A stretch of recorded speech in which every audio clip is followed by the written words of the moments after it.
All right, now let's start sharing our screen.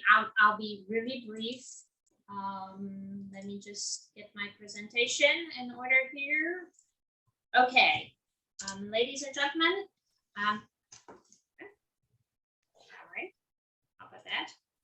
All right, October is Polish American Heritage Month. We advertise, we have a lot of posts on Facebook and on LinkedIn. Please like us on Facebook. Please share our posts. If you like them, connect with us on LinkedIn. I know Agnes is doing a fantastic job, and we would really appreciate it if you could do that for us. And Jill is going to be very happy if we do that. Now, like I said in this morning, and Tom is always reminding me, we are very bullish on single premium whole life for the last 2 months of this year. Very bullish.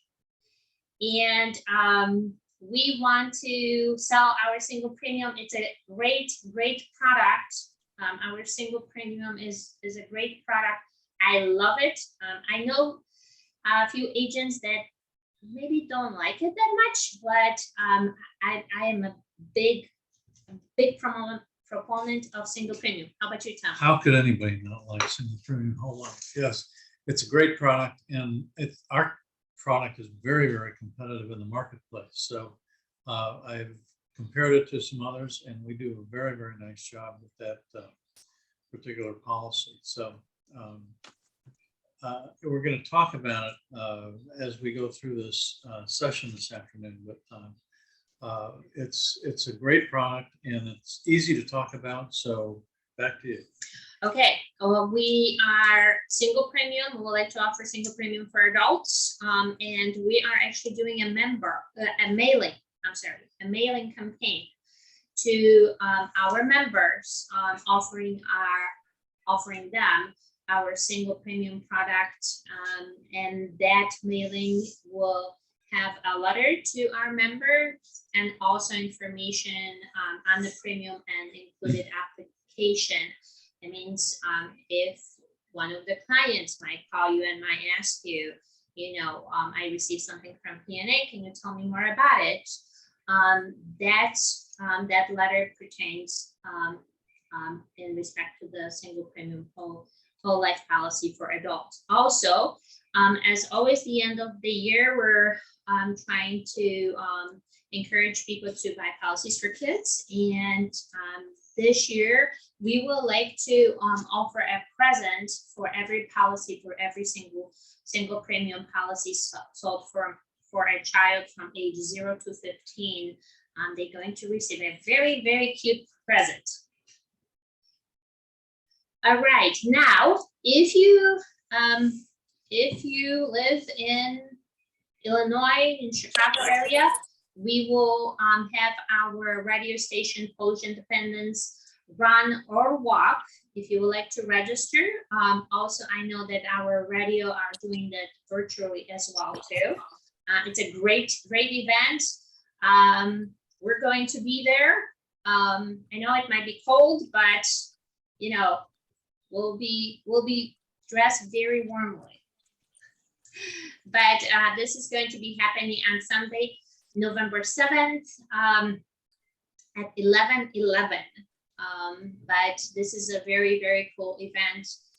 If you would like to join in person or virtually, please do so.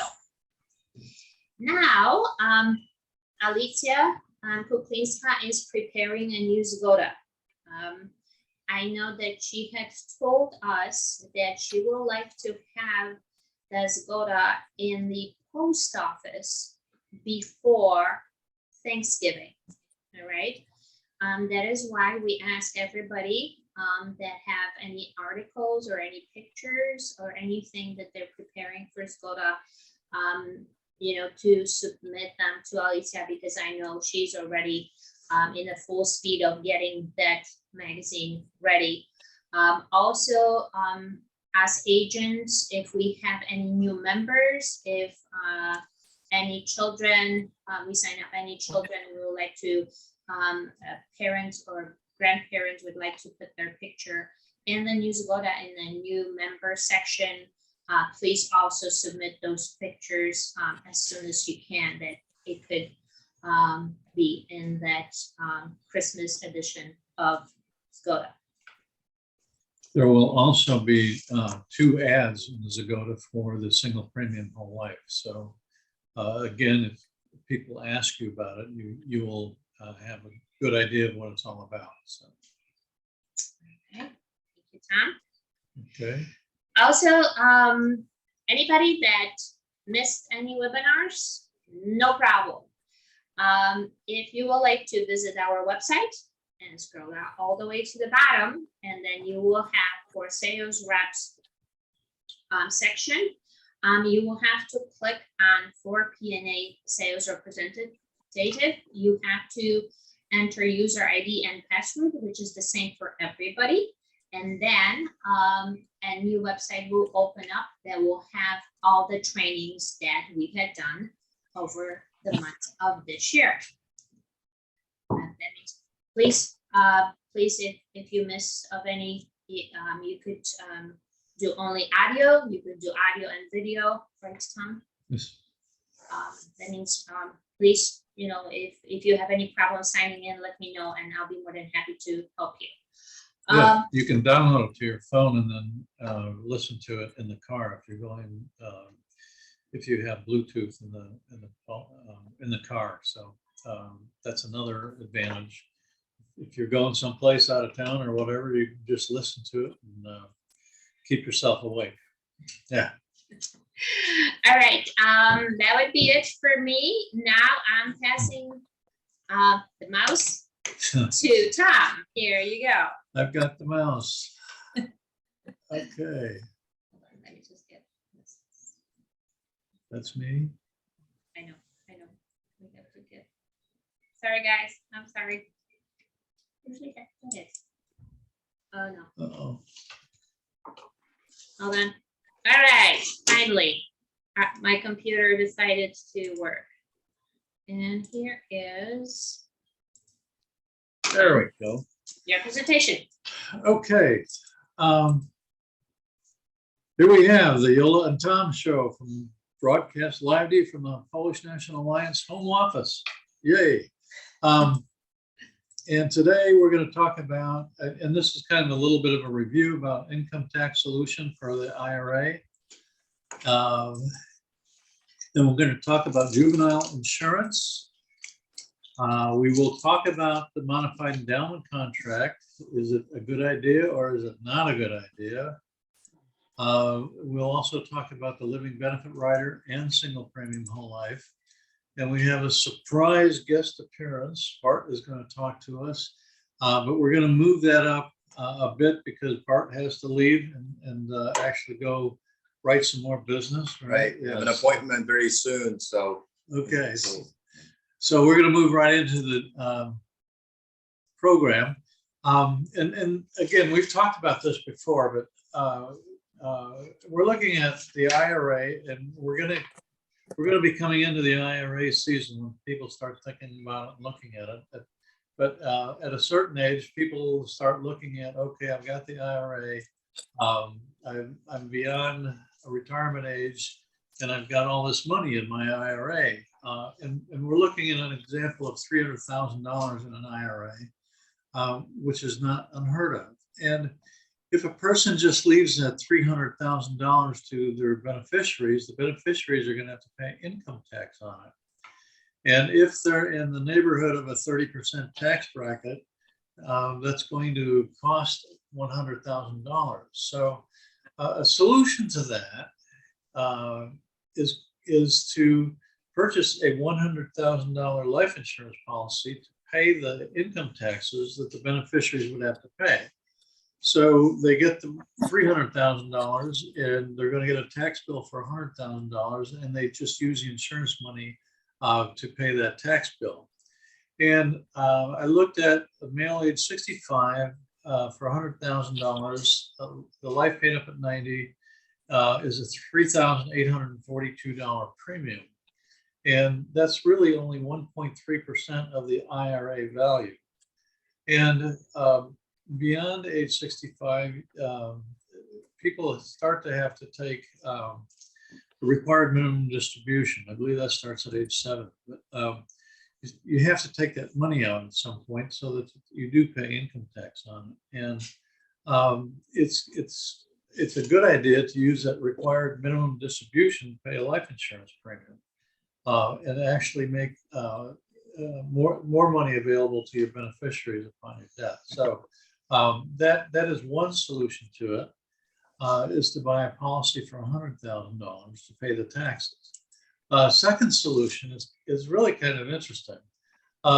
If you look on the right column there with the arrow, IRA, you take the $300,000 and you leave or donate the whole thing to charity.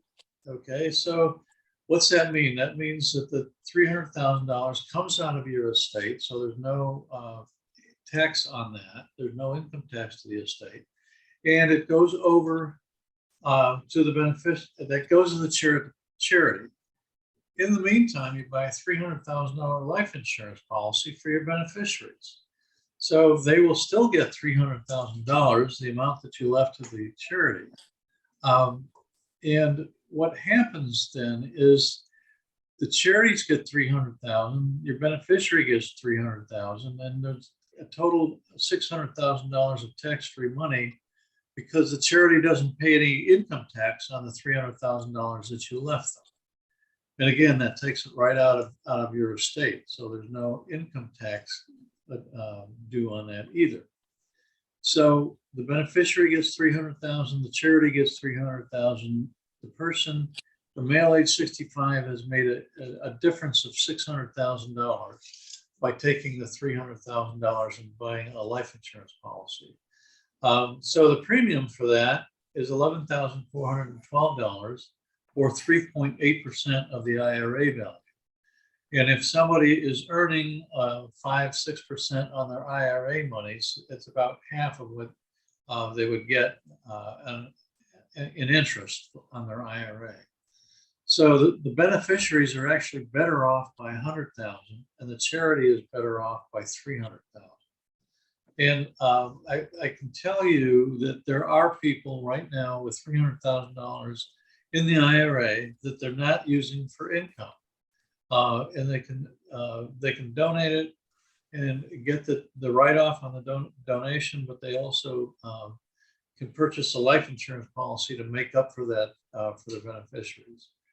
And again, it's a total of $600,000 of tax-free money that you have created by doing this. So, any questions there? Okay. So we're going to talk about insurance for kids, and these are really talking points. And I'm sure it's kind of a review for a lot of you, but let's see if we can come up with some new ideas. When we talk about life insurance, it certainly can last a lifetime, and it provides a death benefit protection. And a lot of people don't like talking about the death benefit protection for insurance for kids, but it's reality. And I think I've mentioned this before in another session that we had. I had a friend of mine whom I sold insurance to, and I sold insurance to his wife also, but they had 6 kids. And we always kidded about it because he beat me by 1 child. My wife and I have 5 kids, and these people are best friends of ours. They have 6 kids. I'm way ahead of them grandkids though. So, but anyhow, his wife was pregnant, and she had a child, and it was stillborn. And that's a tragedy in itself. But he called me soon after that and asked if he had any insurance protection on the child. And when I had written the insurance, I asked him specifically if he wanted any insurance on the children, and he had told me no. And so when he called me, I said, well, we had discussed that, and you had turned it down at that point in time. So no, there isn't any protection for the child. And my point about telling you that is that the child probably wouldn't have been covered if it was a family type of protection, because they have to be alive for 15 days before they're covered by life insurance on a family plan. But the point is that his first phone call was to me to see if he had life insurance for the kid, and he did not. And it was unfortunate, but things happen, and unfortunate things happen, and the death benefit protection can come in and provide some money when money is needed. It creates a living legacy, a gift from a parent or a grandparent, insurance on a child. That accumulates cash value with each passing year. So it actually increases in value. May help your child or grandchild get a head start on their financial future in terms of accumulating some cash value. It won't wear out or fall apart. We just moved about a year ago, and we started looking at all the stuff that we had in bins in our basement, which unfortunately is now in our garage. But it was full of stuff that gifts for the kids when they were young. And everything from baseball bats to baseball gloves to fishing stuff to dolls for the girls, and you name it, it was in there. But a life insurance policy will still be there, and it'll be increasing in value years from now if you continue to pay the premiums. Or if it's a single premium, that's a one and done. Or if it's 20 pay life, it could be just 20 years worth of premiums. But that's something that conventional gifts don't offer. They don't increase in value, they decrease in value. Life insurance has accumulation potential, and we always talk about this. I've talked about it already. Most gifts lose value over time, but whole life insurance has a potential to accumulate cash value every year. And it can be borrowed against for things that might come up later on, like a down payment on a home, help pay for college. I remember actually, I had a daughter at Alverno College up in Wisconsin, and they had a trip to Poland. And we borrowed on her life insurance policy to help her go to Poland. And it's still a great memory for her. But any kind of business opportunity, or even later on to provide for comfortable retirement. Tax advantages. Under current law, cash value that accumulates in the policy is tax deferred. In other words, as the value goes up, there's no taxation on the increase in value. And you can see that that they're talking now, they need money so badly that they're talking about taxing the increase in the value of people's tax portfolios. And I don't know how they're going to do that because it's so all over the place. But I know that over the years, and I've been in the business for a long time, they've talked about taxing the increase in the cash value of life insurance. We've been able to hold them off, but I'm sure they'll be looking at it again at some point in time. But right now, that's why I say current law. Right now, they are not taxing that increase in cash value. And that's a really good benefit of life insurance. Even when the cash values are borrowed against, there's no tax consequences. And when you borrow, there's no questions asked. Actually, the question is, how much would you like to borrow? You don't have to qualify for that loan. It's your money, and the insurance company loans it to you out of your policy.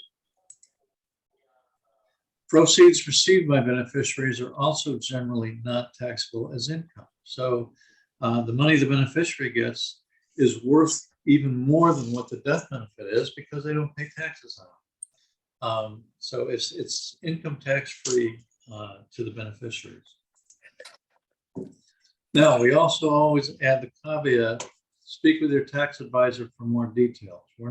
We aren't tax advisors. We're not lawyers. We are life insurance people. And so we don't give legal advice, and we don't give tax advice. So we often, as our disclaimer, we say, if there's any tax questions, I can talk to you about it, but you need to talk to a tax advisor for more details. When the kids are young, the premium rates are low and they're healthy. They go up with age, and with the whole life insurance, you lock in the premium when the child's young, and they never have to pay more for that life insurance. It can help guarantee future insurability. And once a policy has been issued, the coverage can't be canceled as long as the required premiums are paid. The other thing is that we have the policy purchase option, or we refer to it as a guaranteed issue rider. It's included with the policy. The insured has the right to increase coverage at designated dates. And the designated dates that we have are ages 25 and every 3 years up to age 40. So that's an additional 6 opportunities to purchase $25,000 of life insurance with no questions asked about insurability. And in my lifetime, I have seen that work any number of times to the advantage of the insured. So that's 5 times they could increase the amount by 25,000, right? Is that correct? 25, 40, that was 28, 31, 34, 37, and 40. That's 6. 6 times. So 6 times, that's 6 times 25, 150. They could get more insurance without doing a medical. Yep. So that's great. Okay. I am going to have Bart talk to us. Most of you know Bart, and he works here in the home office, and he works at membership and agent support, and can answer an awful lot of questions for people. But he also has an opportunity to sell some insurance. And he recently submitted a number of pretty nice single premium whole life policies. I wonder if we can get Bart up on the, can you do that? On what? Get him up on the screen. Oh. Because you're going to be the speaker here. All right. Hello, everyone. I'm not sure if I spoke to all of you at one point, but I do recognize some faces. Alicia Strejewska, how are you doing? So as Tom said, I help out in the home office, in our home office, but I'm also an agent, just like you. And my primary job is to, sell insurance. So that's what I do most of my time. So tell us a little bit about the clients and what was your source and why did they agree to see you? But the other thing is, and you had mentioned also the activity that you're doing. Yes. So as you know, being an agent is not easy, right? You have to make a ton of phone calls, sometimes to get one appointment. You're gonna, deal with a lot of rejection. You're gonna deal with a lot of disappointment. But as you continue to make those phone calls, right? If you stay disciplined, if you persevere, eventually you're gonna get an appointment. And that's what happened with me. A couple of weeks ago, I called this client that I've been in touch with for about 6 months. And I proposed to her the single premium whole life policy. She's a 70-year-old female, non-smoker. I told her that, for 25,000 single premium, she could get 50,000 of coverage if she gets approved.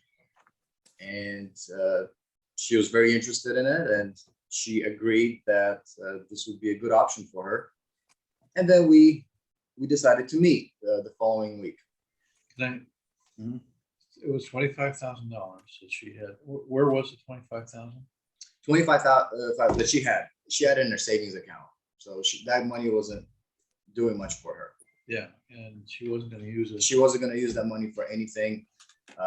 She inherited some money from her grandparents, so she was, you could say she was wealthy. She had a lot of money, and this money in the savings wasn't really growing that much. So I told her if she put that money into a single premium, she could get 50,000, right away if she got approved. So we met. So I went to her house. We met, we went over the information again. She started to fill out the application, and her husband was sitting next to her. And I noticed that, he was just there, and he didn't, he was just there to support her, I guess. So I asked him a question, if he had any insurance in place. And he said that he did. He had some policies at Western and Southern. And in fact, he had one large policy there that was very expensive to maintain.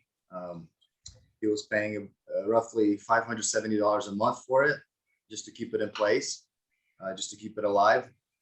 And he said that was, way too much, and that he was planning on canceling it. So it was probably a UL policy that he had there. That's what I figured.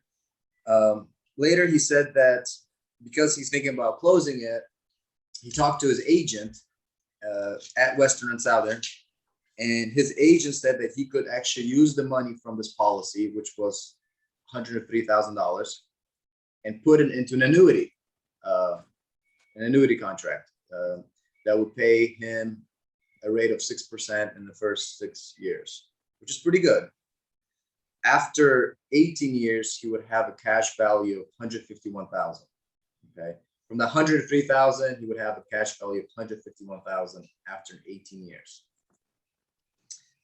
So then I asked the gentleman, Mr. Zbigniew, I said, "Do you need this money from this annuity for your retirement? Are you going to use this money to live off?" And he said, "No, I have a lot of money. I'm pretty good. My business is going well. I don't need this money." So I said, you could put that money into a single premium whole life policy, PNA, and actually get, instead of $151,000 after 18 years, you could get $175,000 right away, your first year. And when I said that, he was like, "Wow, obviously he liked the sound of that. $175,000 right away. His children would get the death benefit, income tax free. He would have to wait the 18 years to make $151,000 and then worry about paying taxes. And then he would also have a tax deferred accumulation of the cash value, which Tom alluded to earlier. The cash value continues to grow every year. So if, in case he needed to borrow against this policy, or he needed to take some money out, he could do that." So he maintains control of his money Mhm. and increases how much he could leave to his beneficiaries. Like right now, Right now. it's $175,000, whereas the annuity would take 18 years to get to $150,000. If he lived that long, let's say he didn't live that long, let's say he lived 10 years, then the amount would have been a lot lower. And it will be taxable. And taxable. So, Yeah, right. so we talked, and he agreed that this was a really good option for him, much better than what Western and Southern was offering. And he signed the application. I brought it into the home office. I submitted it for approval. Now, one thing that he had to do, and his wife also, is they had to do a medical exam based on their age and the amount that we're purchasing. They had to go for a medical. So I had to schedule the medical when I got back into the office. I scheduled it for Thursday. Yeah. And I was excited that, everything's going to go through. So this was a walk in the park, right? Yes. Yes. Walk. It was a walk in the park, just easy peasy all the way through until Wednesday, the day before the medical. I get a call from Alina, that's the lady's name. And she says that, they thought about it and they actually don't want to go with the single premium, that they have second, thoughts about it. They have doubts about it. They want to go with the annuity. They don't want to do the single premium. So, I was very shocked, surprised, disappointed, all those words when I heard that, because I knew this was the best option for them. Going with the annuity wasn't going to give them this much value. So I said, "Listen, I know you don't want this. I know you don't want to do the policy now, but at least go through the medical. At least get your exam done the next day, so you know what kind of health you're in. We're paying for these exams. It's good to get the results and see, if anything's wrong with your body." So she agreed that they would do that, and they did the medical. And then I followed up with her the next day. I asked her how it went, and she said it was great. And I said, let's meet again one more time to go over this information before you make your final decision. And we met that Friday afternoon, and I was able to once again convince them to buy the single premium policy, and they did it. They bought the policies, and in fact, they got 3 additional ones for their children for $25,000. So I ended up with 5 policies that day. Excellent. Excellent. Nicely done. Did you make any mistakes along the way? I made one mistake. Maybe I made more, but one that I remember. When I got the application, I knew the money is at Western and Southern. So I have to send them a transfer form, 1035 exchange, so they can send us the money.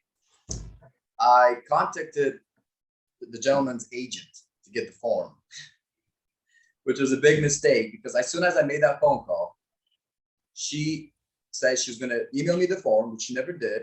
And she called the client to try to convince him to keep the money with Western and Southern. So, I learned my lesson. Next time, don't call the agent, just work with the home office and see if you can get the money that way. Well, it's a nice big policy, and it's a nice sale. And I told Bart, I said, when you're working with that kind of business, anything worth doing is never easy. And it's the same thing when you're selling insurance. If you're working hard on a big case, you're going to have to work harder, because something always comes up that you're going to have to deal with. And you had to deal with the agent, who went back to the people and convinced them again to take the annuity. Mm-hmm. And then, as I told Barney, I said, usually the last person in wins. So And that was the case. I was the third person. It was my third meeting with them. And, so it takes a lot of perseverance. I've dealt a lot of rejection, as you have as well. But if you continue to make phone calls, something will stick. And sometimes it's going to be a big policy like this one. yes. And I have rejection spray in my office, and then as he'd come in, I'd spray him down a little bit. So we made it through, and it was a very, very nice sale. And there were a lot of things going on. So, but if you recall, the question that he asked was, do you need this money for anything else? And that's the whole thing about single premium whole life. If they have money in a CD, which is getting 1.5% or whatever, they can do much better with a single premium. And all it is asking the question. Bart asked the question. He had talked to the missus any number of times, but 3 times before he got the appointment. But he also, when the husband was sitting there, he said, what about your life insurance? And that opened a whole new sale for him. If he hadn't asked that question, that money would have gone to an annuity. It would have been an annuity by now. Yeah. So, yeah. So, any questions for Bart? If you ask a question, you need to unmute yourself and go ahead and ask.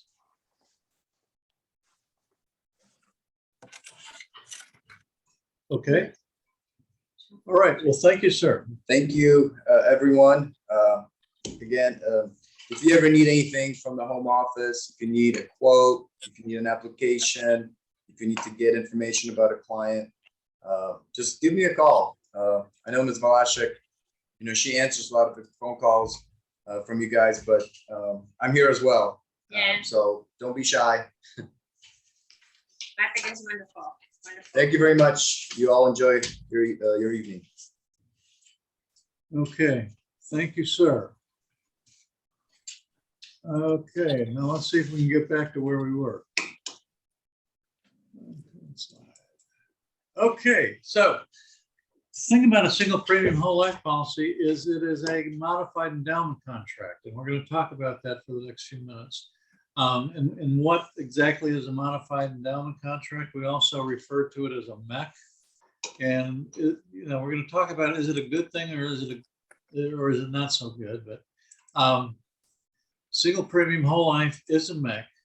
And what that means is that it exceeds the IRS limits for the amount of cash a policyholder can put into a life insurance contract. And where the term, where this all came from was when universal life first came out back in the early 80s, late 70s. The people were putting money into the universal life products. And there was really no limit on what they could put in.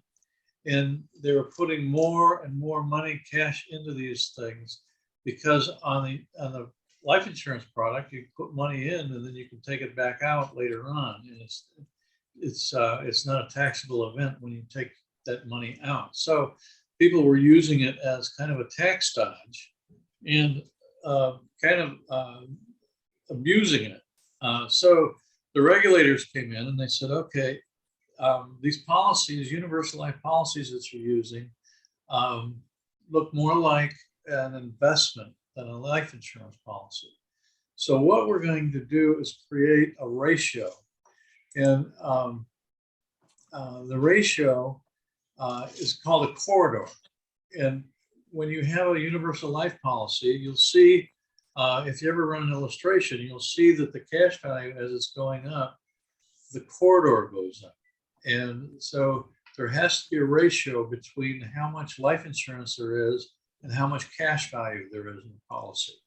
And it starts, I just read something on it, at age 40, the ratio is 2.5 times. So if you got a $10,000 cash value, it needs to be at least $25,000 of coverage at that point. And in the universal life, that coverage will go up as your cash value goes up. So that 2.5% reduces to 1.05% at age 90. So that's how the corridor goes. But when you have a MEC, it's taxed differently than a non-MEC. A non-MEC would be our 20-pay life, our life paid up at 65, and life paid up at 90. There's an accounting mnemonic, Lifo and Fifo. Lifo means last in, first out, and Fifo is first in, first out. So last in, first out means that if you have an amount of money and you are getting interest on that amount of money and it's starting to accumulate, if you take money out, the first money you're taking out is that interest that has been accumulating.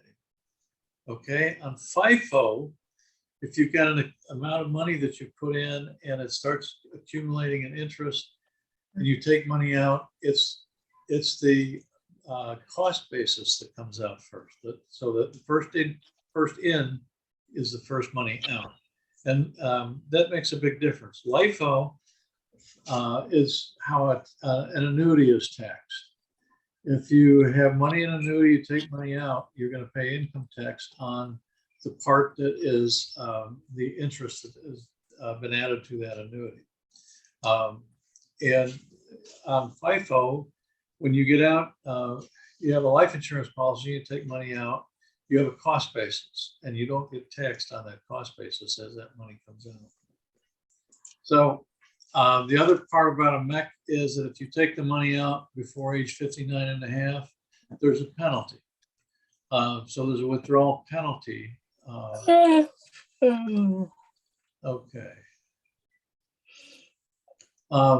So there's a penalty if you take that money out before age 59 and a half. It's a MEC is taxed exactly the same as an annuity contract. Okay, so what's the MEC's upside? It's still tax sheltered. The cash increase is tax sheltered, just like any other policy. It's leveraged dollars. In other words, you put a certain amount of money in, and you've got, like Bart had 100,000, and it was $175,000 of life insurance. So you've taken that $100,000 and you've leveraged it into $175,000 for your heirs. Windfall, the wife that he was talking about had got some money from the mother when she died. She had $25,000.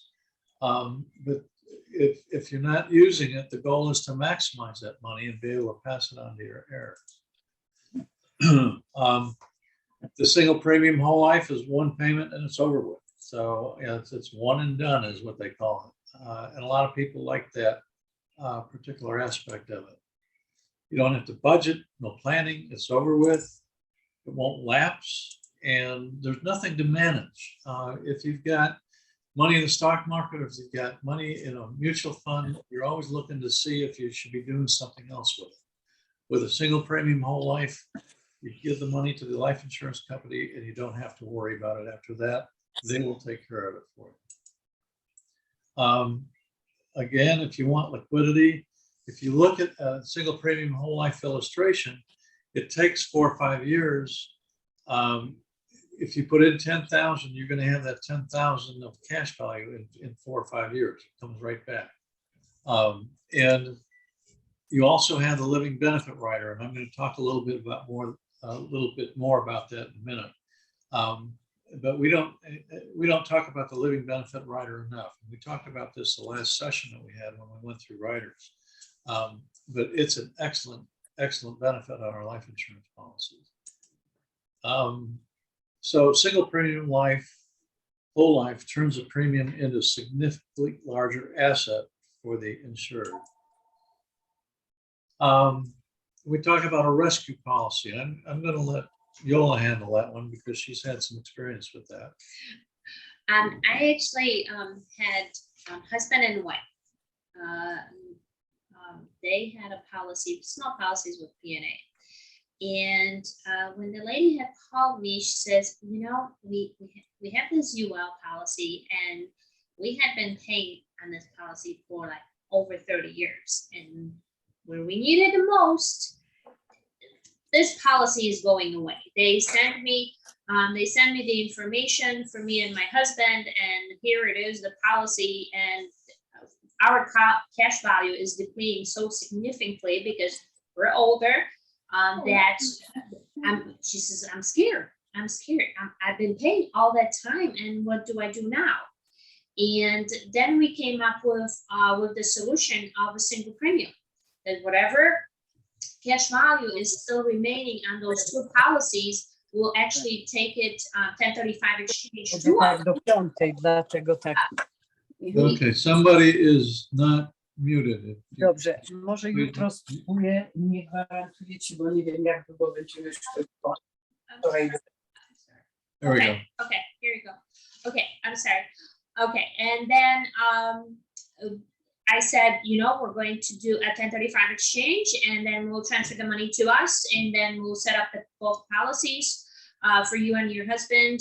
They had to go through the medical, and their application was approved, and both policies are on our books. We were able to get the remaining cash values from the old policy, and she was so happy. I mean, she was so happy every year. Since the time we set up this application for her, every year she sends me a Halloween card because she's really big at Halloween. She always sends me the Halloween card because she always remembers that we saved her policy. We saved her policy just by using a single premium.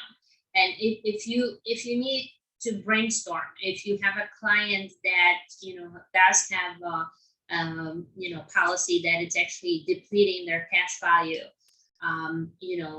we are more than happy to talk to you and kind of brainstorm what's the best for the client. We have one agent in Pennsylvania. She is using our single premium. She absolutely loves the product. She loves the product.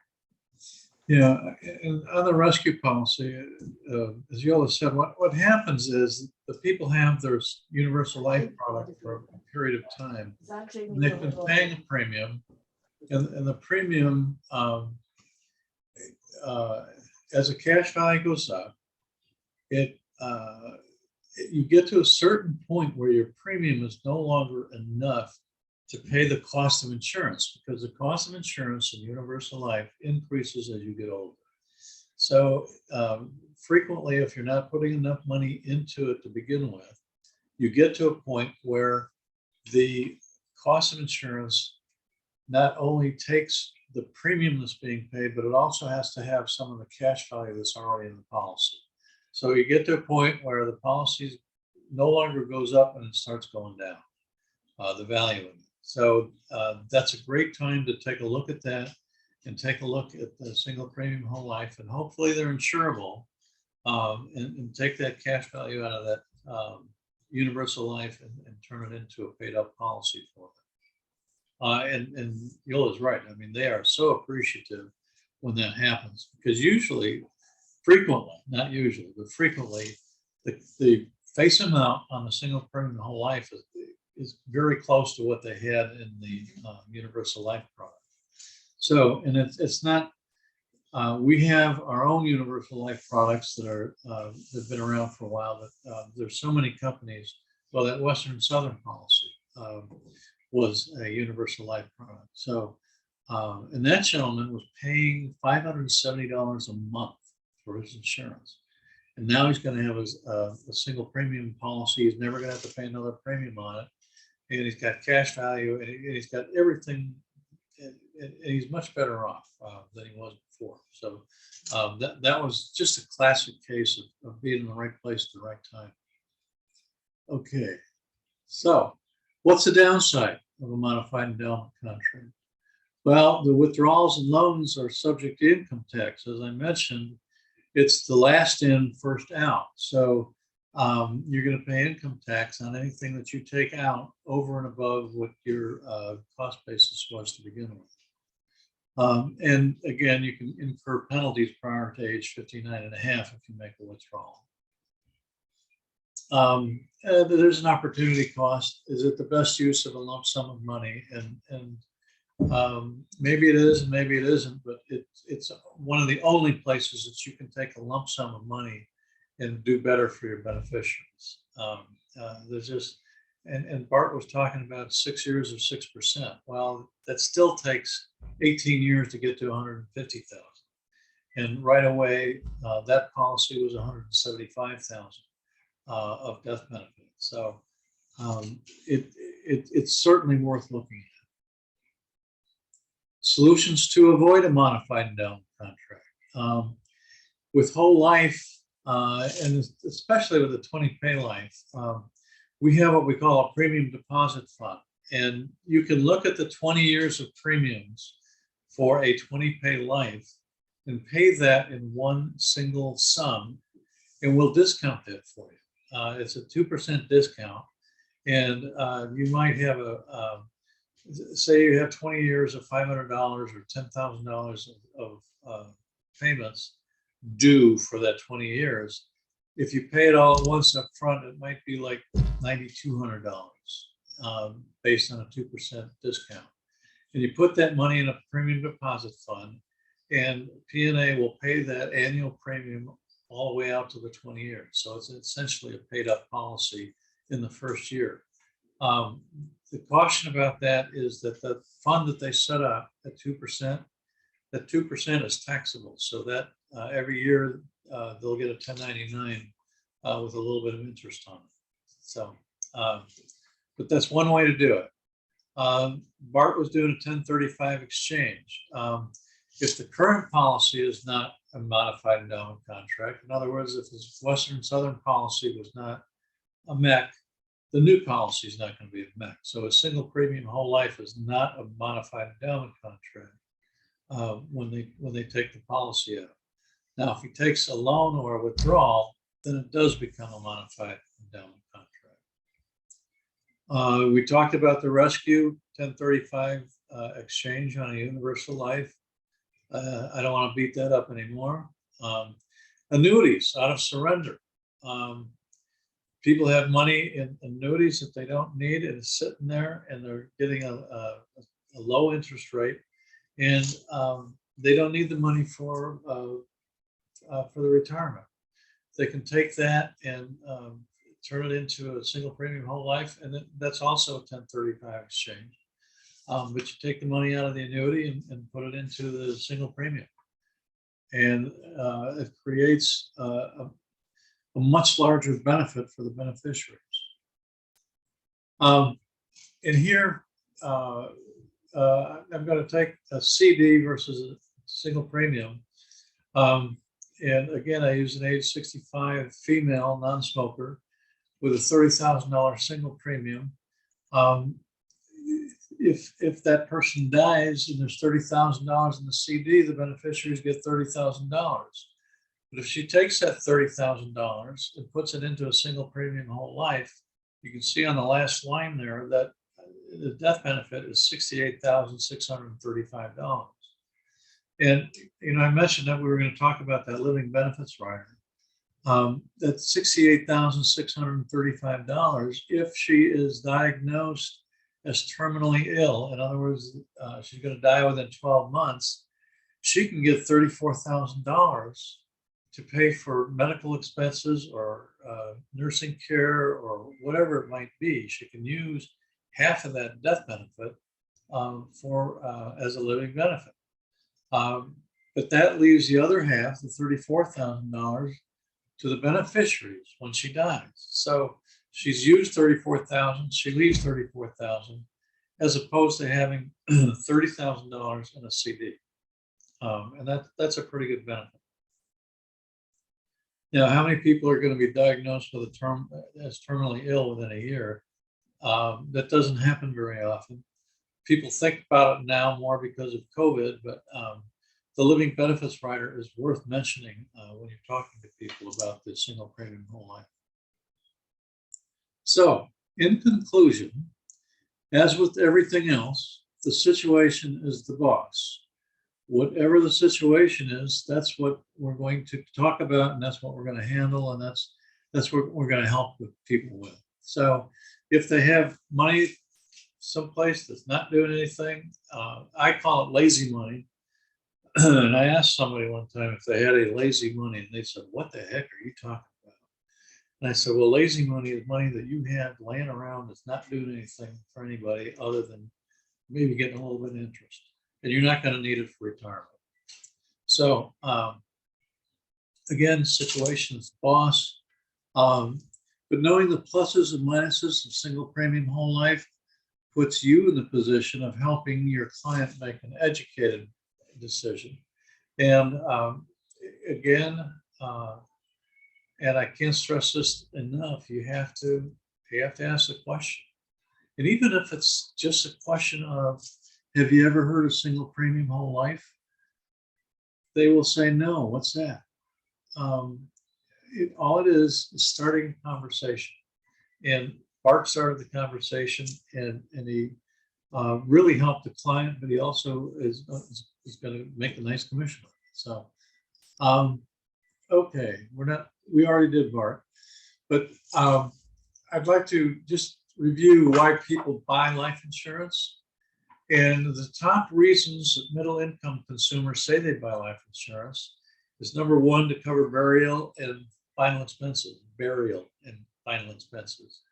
help replace lost wages, transfer wealth, and that's what we're kind of talking about, is transferring wealth with a single premium whole life, help pay off the mortgage and supplement retirement income.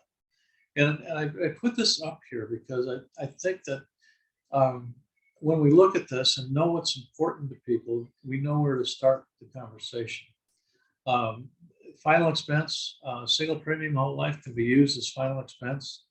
Replace lost wages, that would have to do more in the area of your LP 90 and LP 65, but that would be a family type of situation usually. But transfer wealth is certainly a single premium whole life discussion, because you take that money and you transfer that money into a much larger inheritance for the beneficiaries.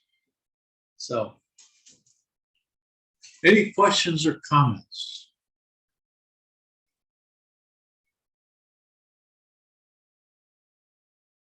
I see people waving their arms. Okay, let me stop sharing. We'll be able to. Okay. Yeah, there you go. Stella, I'm going to be in your state on starting tomorrow over in the Muskegon River. I'm going fishing. We're going to be standing in the Muskegon River. We got waders and the whole bit. So Gonna have some fun. I think Tom had a question.